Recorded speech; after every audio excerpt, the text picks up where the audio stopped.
ladies and gentlemen, to an all-new reaction and review. Tonight, guys, I'm checking out a film from 2015. That movie is Gem and the Holograms. And before anyone asks, no, I don't know why some pinhead at Universal thought it was a good idea to try to make a movie in 2015 about a fucking property as obscure as Gem and the Holograms. Now, for those of you who don't know what Gem and the Holograms is, or those of you who don't remember it, Gem and the Holograms was a product of the 1980s intended for girls. I believe the age range for that was between 8 and 13 or some such shit.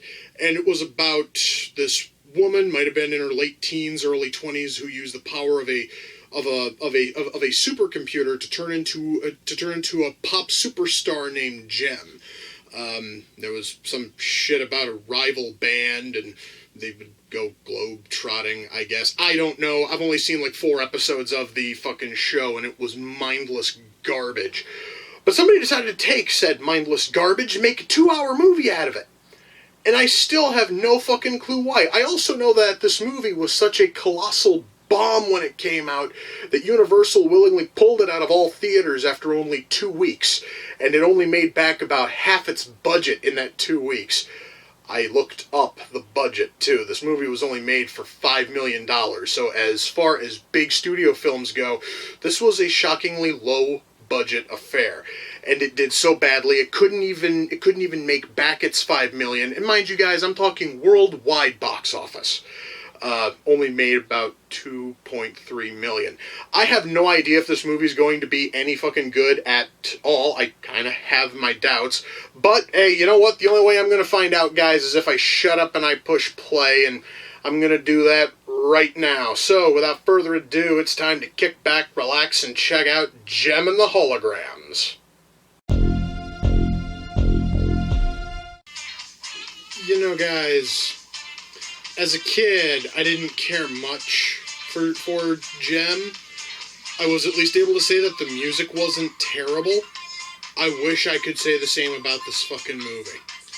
But you see, pop music in the 80s was actually good. This shit? No. This is fucking painful. For fuck's sake, I've got another 90 minutes of this shit, man. My god, this is gonna fucking suck. Kind of funny here, guys, that Rio here mentions that his mom only hires artists who are so talentless that they have to be auto-tuned to hell and back. And now Jerrica and her tone-deaf sisters are showing that, in fact, yes, they would need to be auto-tuned to even be partially listenable. And this song is... Listen to this shit, man. Now, I honestly, guys, I'm not even working with my anti-modern pop bias. This just sounds like shit. And it would sound like shit if they were singing pop, country, rock, metal, rap, or anything else. These women can't fucking sing. And the fact that I gotta listen to this shit for another hour plus is filling me with a lot of dread, and it is depressing me more and more with every passing second.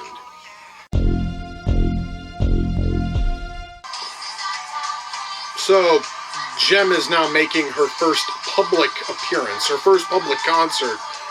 The editing is so bad that her fucking lip sync is way to fuck off. Apparently nobody cares. Even though, you know, in real life when pop stars are caught lip syncing on stage, that usually is enough to absolutely torpedo most, if not all, of their fucking career. All of a sudden, Gem here is able to get away with it and nobody cares. I guess that's just more how lazily this film was edited, that they couldn't even sync her, you know, singing with the song. And it was a shitty song on top of that, but frankly, that's kind of par for the course for this goddamn movie. God damn.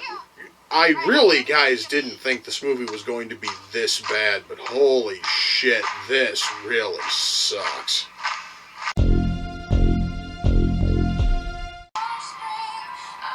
It's kind of sad, guys.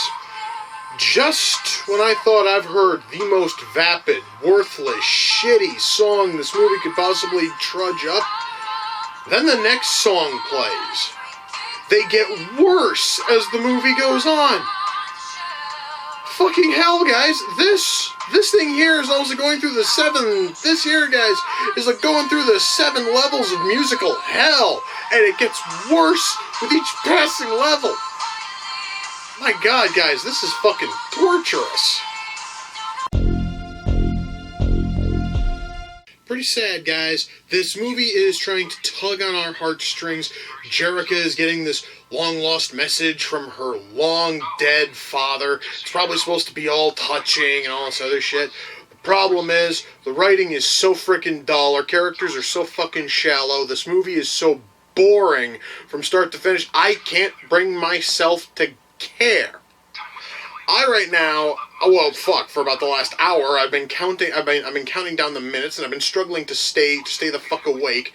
So, thousand pardons, movie, if your attempt to pull on my heartstrings as Daddy's dying message plays out, but it just isn't doing it for me because you haven't given me a reason to care up until this point. God, man, this is fucking awful.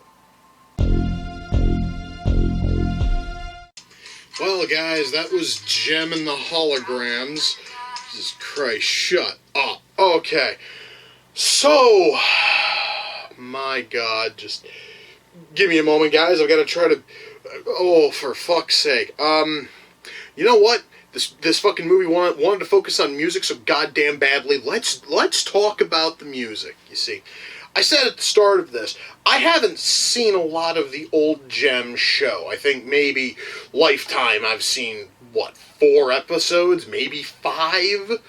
And I'm going to tell you, one of the things that was sort of catchy about the few episodes I saw is that Gem and the Holograms played a real synthy, bubbly, like, pop rock sort of sound.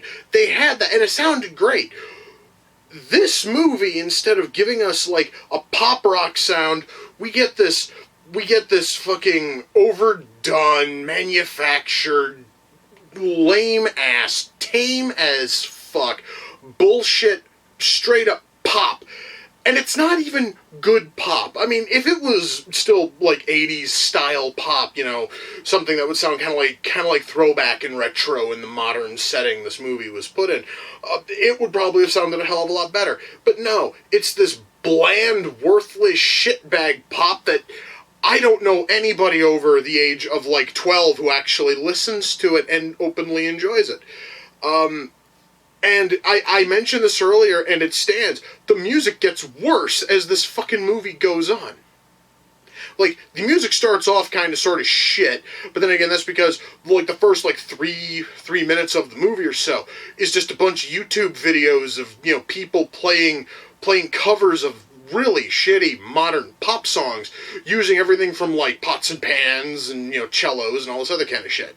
You know, it starts there of at least halfway decent covers of shit songs, all the way up to just horrible original songs that get progressively worse as we go on, and it never lets up, guys. The fucking music in this movie, if you are really a fan of like modern top fucking 40 pop, then shit, you are gonna fucking adore the soundtrack here, because it is the kind of worthless trash that's right up your alley.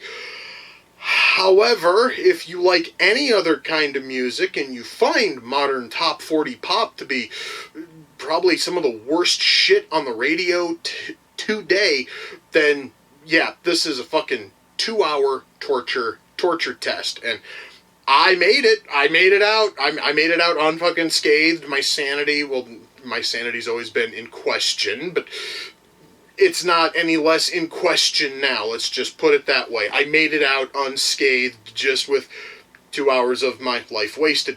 I probably wouldn't be saying that if, what the fuck, why don't we jump over to writing? Again, going back to the old show and what scant few episodes I've seen, everyone in the old show had some level of character, and Gem and her bandmates had the rivalry with, the fuck was the other band's name? The fucking Misfits? The Misfits don't even appear in this thing. And that right there was like the big draw, was the huge conflict between fucking Gem and the Holograms and Misfits as they fight to get top fucking billing at concerts, or they try to get the cover of magazines. You know, it was a really interesting conflict, and we don't get to see any of that here, because instead of trying to tell a story that would have been fitting for a Gem and the Holograms movie, we get this boring, been there, done that, you know, making, breaking, and rebuilding of the fucking band. Allow me, guys, to walk you through the plot, and tell me if this sounds at all familiar. So, a small group of friends, in this case sisters, all decide to form a band, and they somehow, someway, in this instance, through YouTube, are fucking discovered, and they're picked up by this filthy scumbag executive working for a record company who signs them to a fucking deal, and slowly starts to single out one person, oftentimes our lead singer, in order to make them go solo and to ditch the rest of the band. And the whole band gets all fucking pissy. There's this huge teary-eyed fucking breakup, and then eventually they all just make up and fucking kiss, and then everything is all fine, and then the fucking band is back together, and then the evil corporate record, you know, douchebag is beaten by some method which oftentimes ousts them from their fucking spot at whatever fucking record, you know, label they are working for. This is a story that has been told time and time and time again, and they didn't change a single goddamn thing. Okay, this story is a tired, old story that we've seen done numerous times, and we've seen it done better. Guys, Rock of Ages touched on a very similar story to this. The difference is, Rock of Ages actually had characters you could care about. It had a soundtrack that was fucking good. It had pacing that wasn't terrible. Rock of Ages was fun. Gem and the Holograms was garbage. Jeez, fuck. Part of the problem, besides the horrendous music, is all of the character and all the personality that was in the original Gem cartoons, again, off the, like, 4 or 5 episodes I've seen, you know, all of the personality and character, what little was there, has all been completely stripped. And every character here is 100% inter-fucking-changeable. You could literally slot in and slot out characters, and you wouldn't know the fucking difference. You could honestly have taken out Gem's sisters, and you could have at any time replaced them with 3 total fucking strangers, and it wouldn't have changed a single goddamn thing in this film, because that is how little personality every single one of these characters fucking has. This movie runs, guys, for 2 hours long, and they couldn't even be fucking asked to make enough content for 2 hours' time, because there are large patches of this movie, including the fucking start. I talked about how they show a bunch of fucking YouTube videos of people performing covers of this one really rotten fucking pop fucking song. There are other moments where we just see people from, like, Vine or Instagram or YouTube just talking about either talking about being fucking being fucking inspired by something, editing all of those together, and then trying to pretend that all of those are from fans sending messages to Gem, talking about how in the short time that she's been out there, I'll cover the timeline thing in a sec, about how she absolutely fucking has changed their lives for the better. You know, we have all of that. Then we have a bunch of vloggers who probably at some point, possibly years ago, posted videos talking about how much they loved Gem. And when they talk about Gem, we are talking about the original Gem show. So much so that damn near all of them are wearing old school Gem shirts. Certain ones are dressed as Gem as seen in the show. One of them is a guy dancing in front of a TV with the Gem cartoon playing in the fucking background.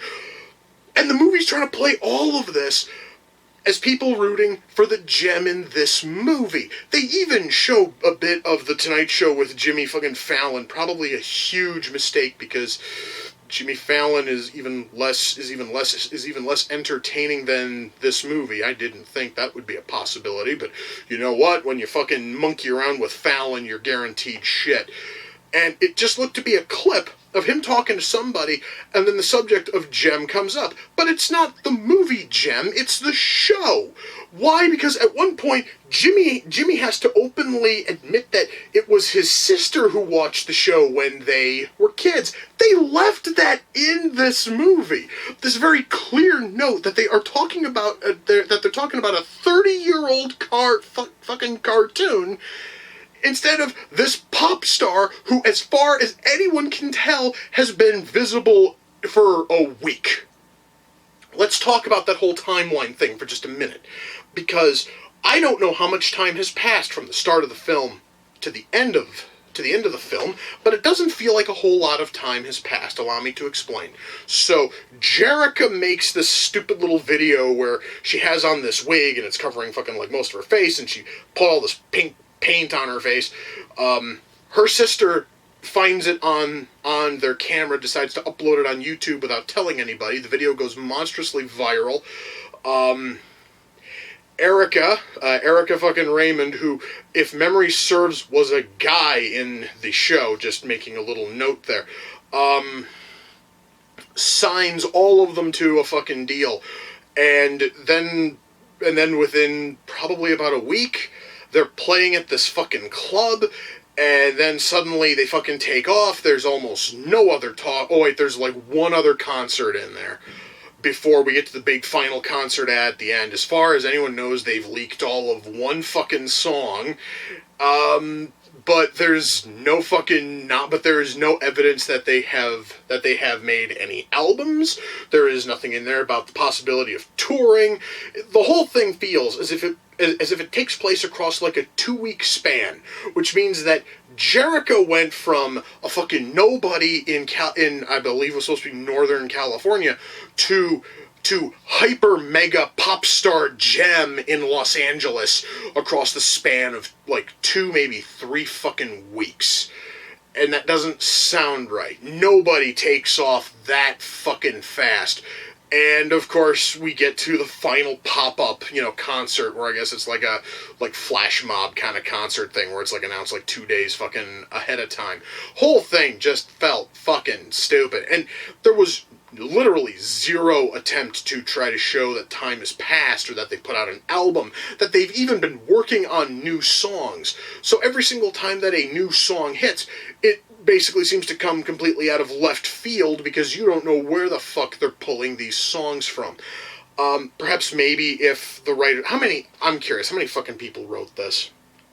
How many? Screenplay by one fucking guy. One guy wrote this and couldn't even keep a fucking timeline going to make any of this make fucking sense. What the fuck was his name? Ryan Landells. Ryan Landells. Dude. The fuck... Is this really the screenplay that you turned in? Because I have questions. Many questions. Anyway, I could probably go on about fucking writing. There's a lot of problems here involving writing, but there's some other shit that I have to fucking talk about. Like, let's talk about special effects. I didn't think there'd be a lot of special effects.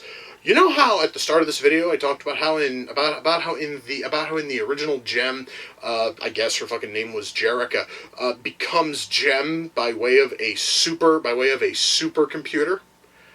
Yeah, well, the supercomputer has now been turned into a little bitty robot about this big, who was made by Jerrica's father, and the whole plot is, well, like, the main chunk of the plot is her trying to find a handful of missing pieces in order to get the thing to function fully, and then get the big message from her, dying father. So, at least it was a nice reference. Because what in the hell is that fucking robot's name? Synergy. At least it kept the name, and it is directly affixed to her earrings, which I think was how she activated the whole Jem power on the show. Some such shit. So at least they kept like that shit, and the robot looks awesome. It does. That I will say is some very well done C. That's a lot of well done C, fucking G, and all the fucking like holograms that like shoots out onto the walls and everything. All of that looks nice. If only I could say the same thing about a lot of our scene transitions, where we basically pull out to a US map and we go from one location to another. Why exactly is this a problem? Because they use Google Earth to fucking do it. Now, why exactly would that be a problem? Because they kept the Google Earth logo in the lower corner of the screen as they're doing the transition from point A to point B, and it looks ridiculously cheap. So you're telling me that, with your $5 million budget, you were able to render this awesome-looking robot about this big. It's probably also the cutest fucking thing in the entire movie. And you're able to do all these other things involving the fucking robot. But then when something as simple as rendering a map comes into play, you cheap out and you go with Google Earth and don't even bother to make sure that the Google Earth bug is nowhere to be seen. That screams cheap. But then again, so also does taking a whole lot of vlogs about people talking about a fucking 30-year-old cartoon and trying to play it up as if they're talking about some pop star who's only been around for 2 fucking weeks. Oh my god, I just thought about that, guys. That really does make this whole thing feel even cheaper. So, anything else I can talk about? Sound mix. Well, I talked about, Jem's first big show, where she's supposed to be singing live, but it looks like she's lip-syncing because they couldn't be asked to sync up the video with the horrendous song that's playing in the fucking background. So it looks like she's poorly lip-syncing to the song. She still looks like she's poorly lip-syncing when the power goes out and she has to make her rotten fucking song a goddamned acoustic piece. Still looks like she is lip-syncing. I mentioned that has completely ruined the careers of fucking pop stars who are fucking established. This was Jem's first concert, and she's caught lip-syncing and nobody fucking cares. This honestly, guys, is why you need this is why you need a good sound mix, and you need your fucking sound editing to be really tight, because you then find shit like that, which should totally be a huge factor in the film, and when you don't touch on it, it makes the whole thing feel a little bit off. And I would love to say that the sound editing problems and the sound mix issues are only there when people are singing, but there also are wide-angle shots where you can tell that somebody's talking, but there's no fucking dialogue coming out, because they couldn't be bothered to, do anything right in terms of editing for sound. It was absolutely fucking horrible. And considering the fact that this came from a major studio, guys, this thing came from fucking Universal, all of that is absolutely unacceptable. Major studios are supposed to know what the fuck they're doing when it comes to sound mix. This was a fucking disaster there. I have already talked about the music. Sweet, gentle fuck. The music is abhorrently terrible. But once more, I do have to stress, it's mainly because it's not my kind of music. So I am certainly biased going into that part of it. Jesus Christ, is there anything else I can really talk about? No, I think I really have touched... Oh yeah, makeup. I guess I might as well touch on makeup, because, one of the big things apparently from Jem, from the show Jem and the toy line and all that, was that every character, whether it be Jem, one of her bandmates, or one of the rival band members, they all had this absolutely retarded-looking, face paint setup. They all happened to look like they were trying out to be members of the fucking Legion of Doom in the WWF. So they attempt to come up with that look by slathering, our lead, slathering Jem in giant swaths of pink paint that either go this way, or they'll do something with her eyes, and it looks really cheap, and it looks really shit. However, though, at least it's kind of sort of close to what was in the fucking original Jem, so I guess I can't fault them much there. I can just say that it fucking looks hideous, but that was probably by choice. So guys, ultimately, when all's said and done, can I recommend Gem and the Holograms?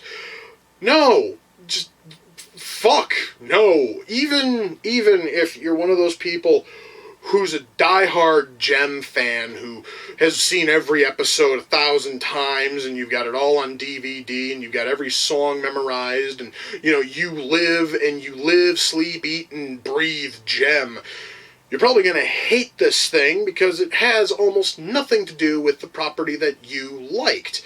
And even those who are not familiar with the Gem property are not going to like this thing because the movie's vapid, shallow, and fucking dull.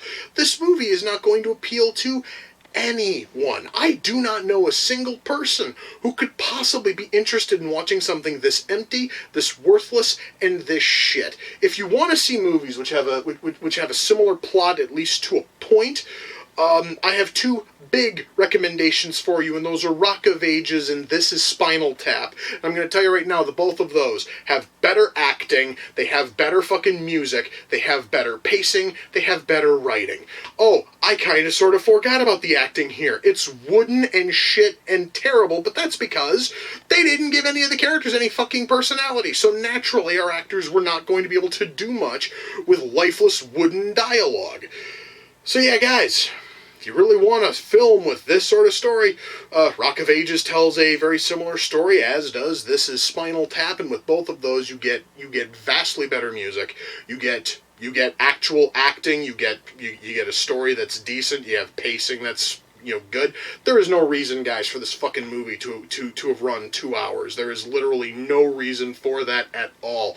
That is fucking shameful. Now, Gem and the Holograms came off the Amazon wish list. The person who sent it in was Robert. Please, guys, swing on over to Robert's SoundCloud page. Check out everything that he has over there.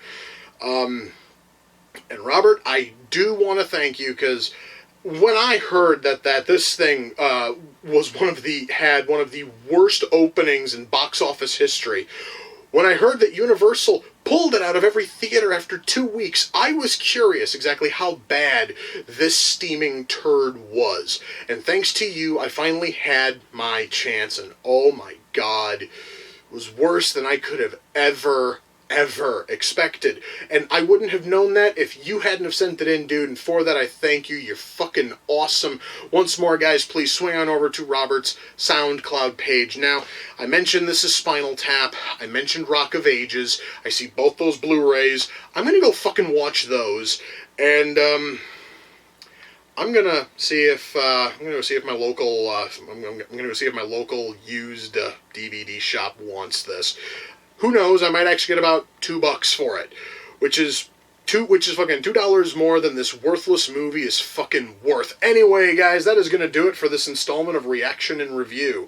Until next time, ladies and gentlemen, take care, and I will see you all in the near future. Peace.